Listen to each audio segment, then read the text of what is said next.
¿Qué tal, amigos de A Su Salud? Gracias por acompañarnos y bienvenidos al programa de los especialistas. Les saluda Joel Flores. Vamos a platicar en esta primera entrevista con el doctor Bernardo N.G.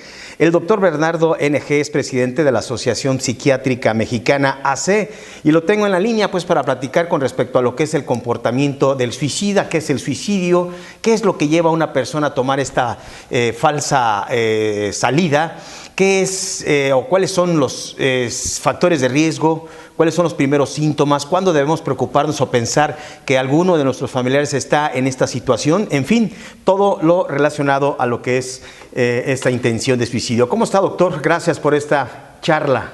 Yo estoy muy bien, señor Flores. Muchas gracias a ti por la invitación. Doctor, ¿cómo andamos en suicidio? Sabemos que 800,000 personas a nivel mundial se quitan la vida cada año. Y bueno, México seguramente tiene un problema muy especial y ahora que estamos viviendo este confinamiento seguramente ha sido cuestión o se ha exacerbado, este comportamiento. ¿Qué nos puede decir al respecto? Sí, así es. Desafortunadamente el suicidio es la complicación de algunas enfermedades mentales, pero lo más importante es que es prevenible, ¿sí? Así es que por eso es que se ha designado el día 10 de septiembre como el Día Mundial de Prevención del Suicidio.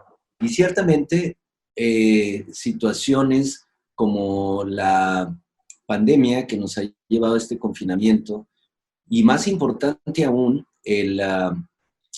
lo que se nos viene de problemas económicos para muchos de los mexicanos, la falta de empleo y situaciones de crisis familiares exacerbadas, son factores que pueden agregarse a que algunos de los mexicanos consideren intentar suicidarse.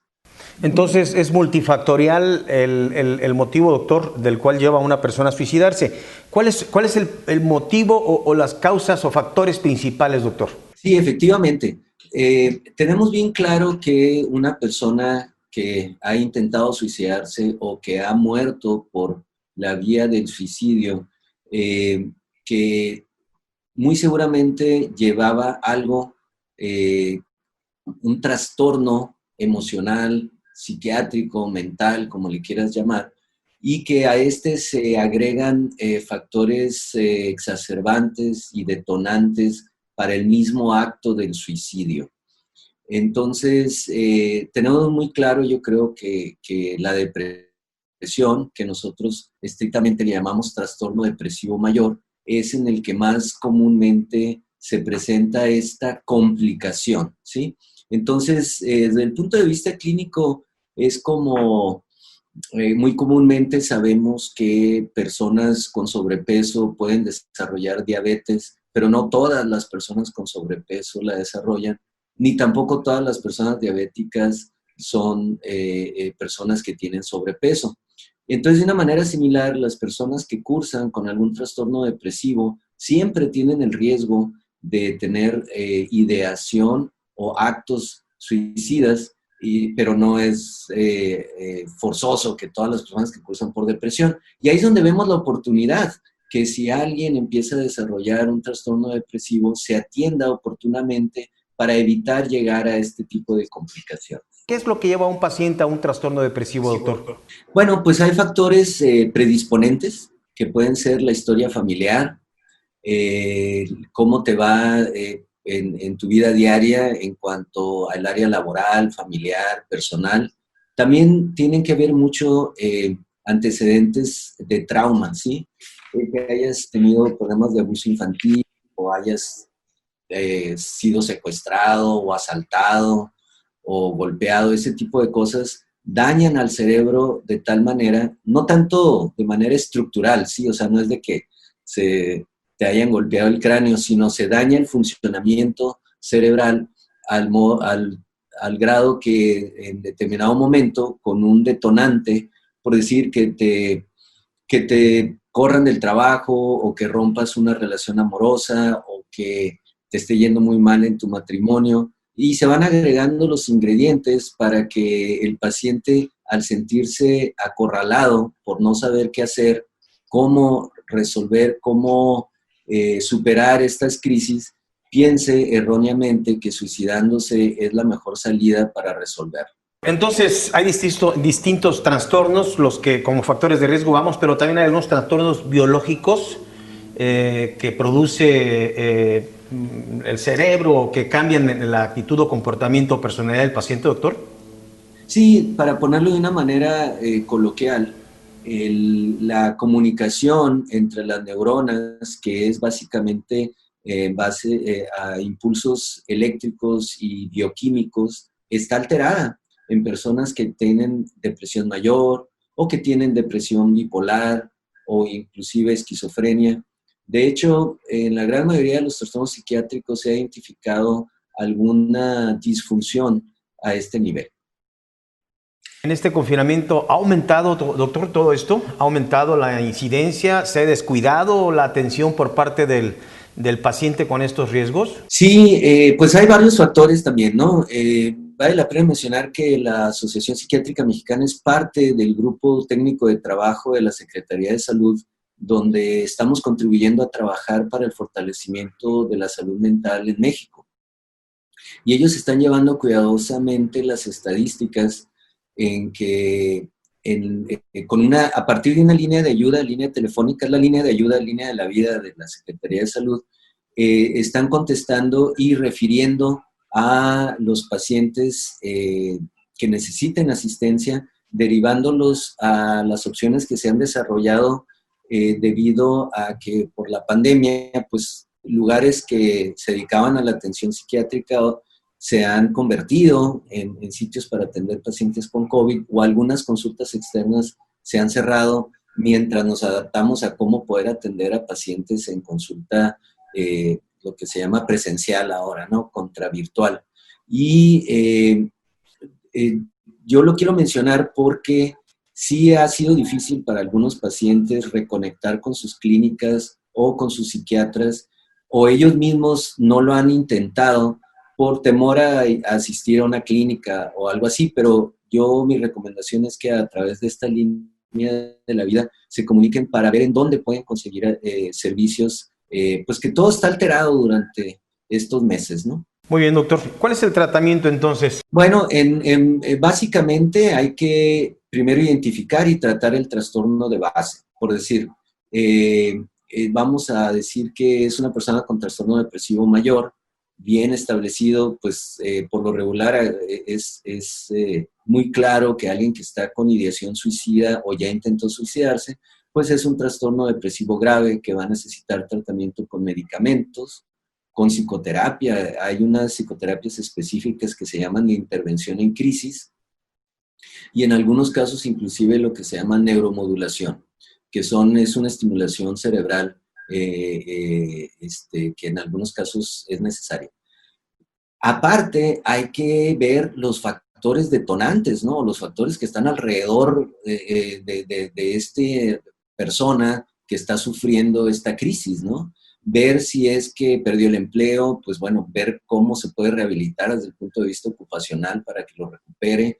Si es una crisis matrimonial, pues incluir a la pareja para ver cómo se puede resolver esa crisis, si va a ser que van a intentarlo de nuevo, que va a ser a través del divorcio o una separación, darle vías de salida al individuo para que pueda resolver su crisis. Y algo muy importante es el uso de sustancias, ¿sí? A veces, desafortunadamente, sobre todo por estigma, el individuo que está desarrollando depresión, ansiedad, miedos o no está pudiendo contender con el estrés, ve que es fácil resolverlo usando alcohol más de lo de costumbre o usando alguna otra sustancia. Entonces, muchas veces el tratamiento también va a incluir ayudarle a esta persona a que pueda dejar de usar esa sustancia que en algunos casos ya desarrollaron algún grado de dependencia. Entonces, las drogas, doctor, el consumo de sustancias, pues obviamente también son factor de riesgo o predisposición a un paciente a suicidarse, ¿no? Pero en el caso de las drogas, ¿cuál es el alcohol? ¿Será la droga más utilizada, doctor? Sí, definitivamente, pues ahí entramos en la controversia de las drogas que son legales e ilegales, ¿no? De alguna manera, pues el alcohol es legal, se usa más, ¿no? Pero desde el punto de vista de sus características químicas, no significa que las otras sustancias no lo puedan hacer. Entonces, sí, nos hablaba el doctor Prospero, experto en asunto de drogas, ahora en la rueda de prensa, que en los muertes que se han documentado como suicidios y donde hay una sustancia de por medio, la más frecuente es el alcohol. Pero no significa que las otras no puedan, ¿no? Por ejemplo, los opiáceos. Lo que pasa es esto, entonces la persona está deprimida, ¿sí? Empieza a usar unas sustancias para tratar de relajarse o mejorar sus síntomas. Luego, si la crisis no se resuelve y en lugar de ayudarse con la sustancia, cae más en la depresión, en un momento de intoxicación con alcohol, por ejemplo, se pueden exacerbar esos pensamientos suicidas que probablemente lleva semanas el individuo pensándolo, considerándolo, y en ese estado de intoxicación se atreve a hacerlo. Lo opuesto sucede, por ejemplo, con las drogas estimulantes como la cocaína y las metanfetaminas, que las usan para sentirse mejor, para elevar su estado de ánimo, pero en la caída o en el down, como lo dicen algunas personas, viene los sentimientos de tristeza y depresión más fuertes. Y ahí es donde algunas veces intentan suicidarse las personas que están cruzando por este tipo de trastornos.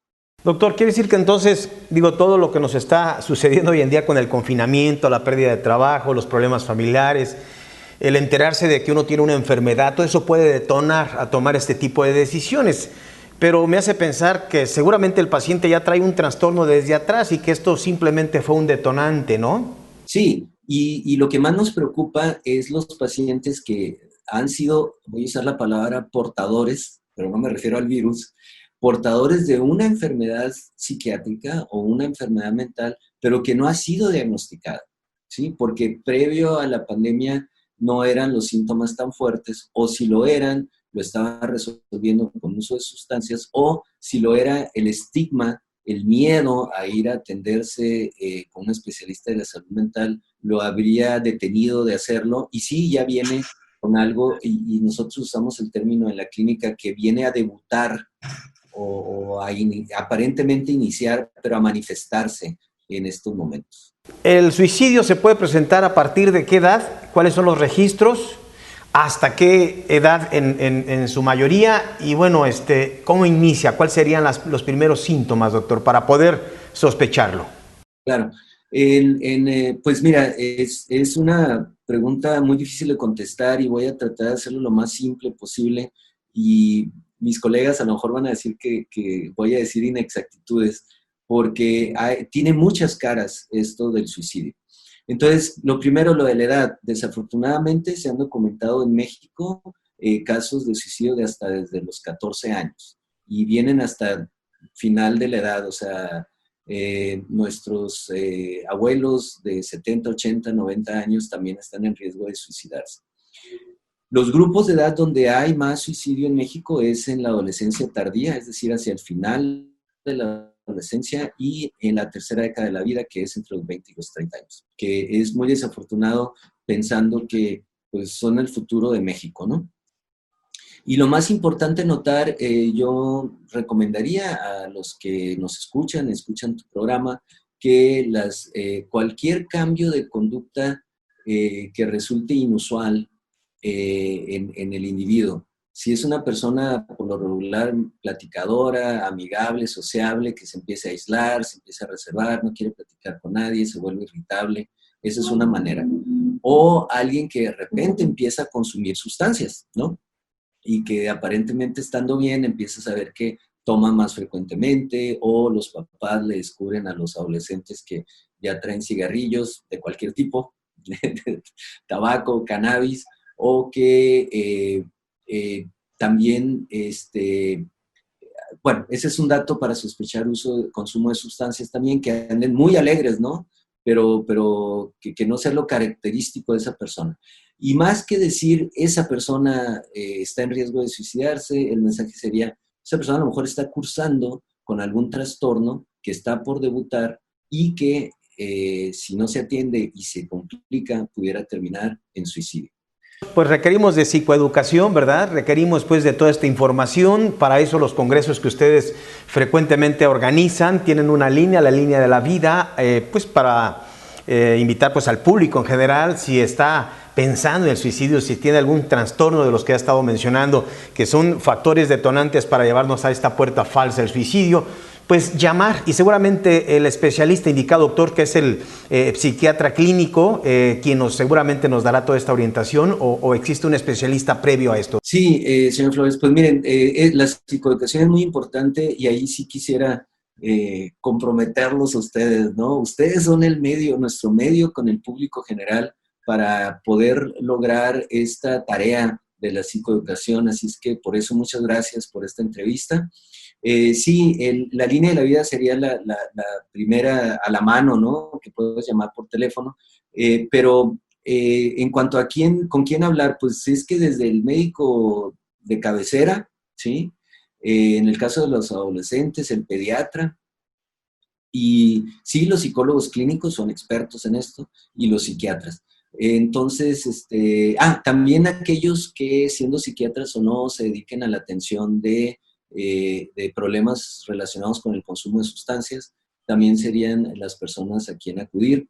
Y sí, yo estoy de acuerdo, como lo mencionaste, la puerta falsa, porque sí hay remedio, sí hay tratamiento y sí hay manera de salir de estos rincones muy oscuros a donde nos lleva la enfermedad mental. Muy bien, pues invitar al público para quienes han tenido esta conducta suicida, pues acercarnos, sí hay tratamiento, sí hay terapias, es cuestión nada más de abrirnos y acercarnos pues al psicólogo clínico o al psiquiatra indicado. ¿Algo más que quiera agregar, doctor Bernardo NG? Pues muchas gracias, vamos a prevenir el suicidio todos juntos.